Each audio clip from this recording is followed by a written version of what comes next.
Around midnight on June 12, 1994, a murder was discovered at 875 Bundy Street in Brentwood. Nicole Brown, the homeowner, and her boyfriend Ronald Goldman were stabbed to death. After a brief discussion and a quick connection, investigators decided to meet Nicole Brown's ex-husband, OJ Simpson, who lived about 3 kilometers away, or a 5-minute drive. Police believe that Simpson may have been involved in the crime. Orenthal James Simpson, better known as OJ Simpson, is known to football fans as Pele or Maradona to football fans. With his brilliant sports achievements after retiring in 1979, Simpson was still a millionaire with assets worth tens of millions of dollars. Simpson had a lavish life very different from his poor past. In 1985, after divorcing his first wife, Simpson married Nicole Brown, a beautiful blonde. Simpson was 38 years old and Nicole was 26. In 1992, the couple divorced. Nicole and her 2 children moved into a house on Bundy Street, just a few hundred yards from Simpson's house. Despite the divorce, Simpson continued to be jealous and even threatened to kill Nicole if he saw her with another man. On the afternoon before the murder, Nicole, her family, and a few friends attended a performance at Paul Revere Elementary School. Nicole's 9-year-old daughter, Sydney, was one of the performers. Simpson also attended but sat alone and did not speak to Nicole or her family. Nicole and everyone else then went to the Mezzaluna restaurant for dinner. There she met Ronald Goldman, a man she had met a few months earlier and who was now working as a waiter there. They left the restaurant at 9 p.m. After returning home, Nicole called the restaurant because her mother had forgotten her glasses. Goldman promised to stop by Nicole's house to return them. After work, Goldman went home to change clothes and drove to Nicole's house around 10 p.m. Goldman was 6 feet tall, strong, muscular, and knew martial arts. According to the police, Goldman was murdered by a taller and stronger person. What followed was a lengthy investigation, a trial dubbed the Century, with a large amount of evidence, witness statements, fierce debates, and especially the attraction to public opinion not only because Simpson was a celebrity, but also because of the complications and sensitivities in the issue of blood and ethnicity. The trial lasted 9 months. The legal fee was up to $20 million with a 50,000-page file. About 150 witnesses were called to the court. 19 television stations, nearly 10 radio stations, dozens of newspapers, and 2,000 journalists followed and reported live on the case. The Los Angeles Times alone published more than 1,000 articles about the case. More than 120 cameras were placed in the courtroom throughout the trial.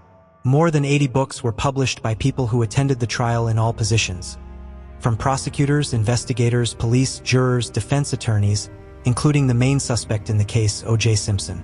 A study showed that the American industry lost $25 billion because workers neglected their jobs while following the breathtaking developments of the trial of the century. According to the indictment, Simpson was an unbalanced person after divorcing Nicole, continued to be jealous, and decided to kill his ex-wife for revenge. Ronald Goldman was just a person who was there at the wrong time and at the wrong time. The murder occurred at approximately 10:15 p.m. on June 12, 1994, when Simpson and several friends had parted ways after buying groceries. Simpson returned home after committing the crime and quickly went to the airport to fly to Chicago. There were blood stains at Simpson's house and on the Bronco. A strand of Simpson's hair was on Nicole's wool hat. A pair of socks in Simpson's house had Nicole's blood on them. Simpson had a cut on his finger. A glove was found in Simpson's yard, the same pair as the one found near Nicole's body, and there was enough other evidence to convict Simpson. Meanwhile, attorney Johnny Cochran offered a different defense. Simpson had accepted the divorce and was friendly at his children's recital. Simpson was not at Nicole's house that night, but instead practiced golf in his yard. Simpson then went home to shower and headed to the airport for Chicago as planned. Attorney Cochran argued that the police ignored 2 key witnesses. One was jewelry store owner Mary Gerches, who said she saw 4 men running from Nicole's house on the night of the murder and fleeing in an unmarked car. Another was Rosa Lopez, a maid for Simpson's neighbor, who said she saw Simpson's car parked at the house at the time of the murder. The 2 witnesses were not later called by the defense. The main focus of the defense was the haste of the prosecutors. who were criticized for rushing to conviction and determined to win at all costs. A chemical expert determined that the blood found on Simpson's socks and on Nicole's back porch contained EDTA, a blood preservative. A significant detail since the blood drawn from Simpson had been mixed with EDTA before being tested. The defense argued that the police used this blood to create a fake crime scene. Furthermore, the phlebotomist said he had drawn about 8 cubic centimeters of blood from Simpson, but the lab technicians said they had received about 6.5 cubic centimeters, and what was the missing blood used for? The prosecution countered that EDTA is naturally present in human blood, and is also found in detergents and paint, which is why it was found on Nicole's socks and on the porch. However, after heated arguments, Simpson was found not guilty on October 3, 1995. The case ended without any of the defendants going to jail. In 1997, following a lawsuit filed by the victims' families, a California civil court declared that it had found evidence that Simpson was responsible for the deaths of Nicole and Goldman, ordering $33.5 million in damages. However, the victims' families received virtually no money because Simpson was bankrupt, owed attorney's fees, and had to mortgage his Rockingham mansion to pay huge legal fees. Simpson then lived on a $4 million pension fund he had set up while playing football. The monthly interest on the fund was estimated at more than $20,000. But the court could not touch it because Simpson had moved to Florida to avoid having the money seized for compensation activities. State law provides for the right to exempt those who rely on pensions from paying compensation. The storm did not stop. In 2006, Simpson continued to shock the public when he wrote a book titled, "If I Did It," roughly translated, "If I Did This." But the publisher canceled the controversial book's release plan just before the release date was set. The book, with imaginary passages describing what Simpson would do if he really killed his ex-wife Nicole and Goldman, caused public outrage. At the end of November 2014, Simpson was again in court for armed robbery. Prosecutors said that Simpson and 5 accomplices used guns to steal souvenirs from 2 businessmen, Bruce Fromong and Alfred Beardsley.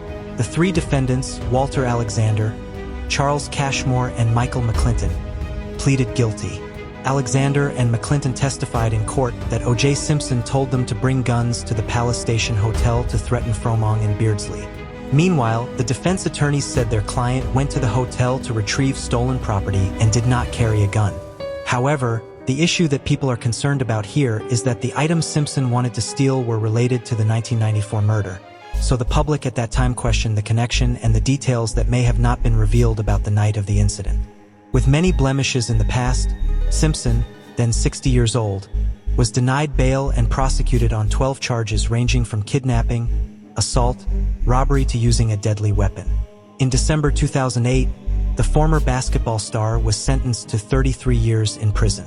On October 1, 2017, Simpson, 70 years old, was pardoned and released early for good behavior. During OJ Simpson's incarceration, the NFL said the former star received between $400,000 and $600,000 in benefits. 9 years in prison seemed like a steep fall from the pinnacle of fame to the abyss of incarceration. But OJ Simpson emerged from prison with a fortune larger than before he went to prison. Simpson spent most of his time in Las Vegas at a friend's house after his release. In Touch Weekly reported that Simpson limited his contact with the outside world because whenever he appeared in public, he was often surrounded by fans or curious onlookers asking for autographs or photos. In early December 2017, more than a month after Simpson was released, TMZ took a photo of him attending his daughter's birthday party. In January 2018, Simpson was spotted at a bar in Las Vegas. According to Vanity Fair, Simpson had to be very careful about monitoring his alcohol level because his parole agreement did not allow his blood alcohol level to exceed the legal limit. Simpson was said to have used a breathalyzer constantly because he was worried that authorities could test him at any time. Simpson then tried to make more money by selling autographed photos.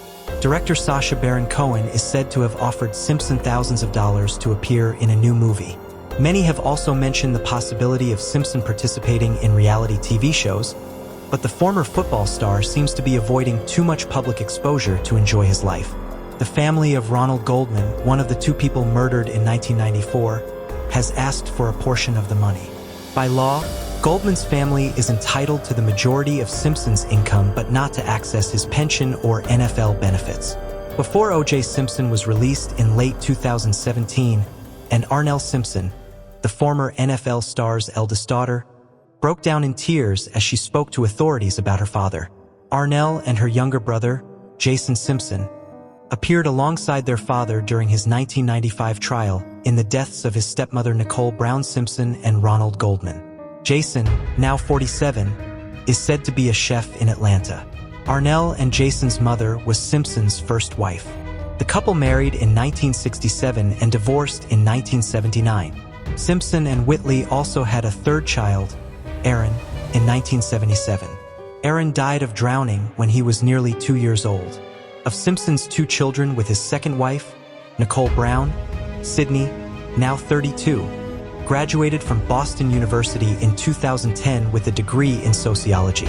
In 2017, Sydney was seen in St. Petersburg, Russia, and is a relatively private person. Simpson's youngest son, Justin, is a real estate developer in South Florida. Thank you so much for watching. Don't forget to like, share, and subscribe if you enjoyed the content. And as always, feel free to leave your thoughts in the comments below. See you in the next one.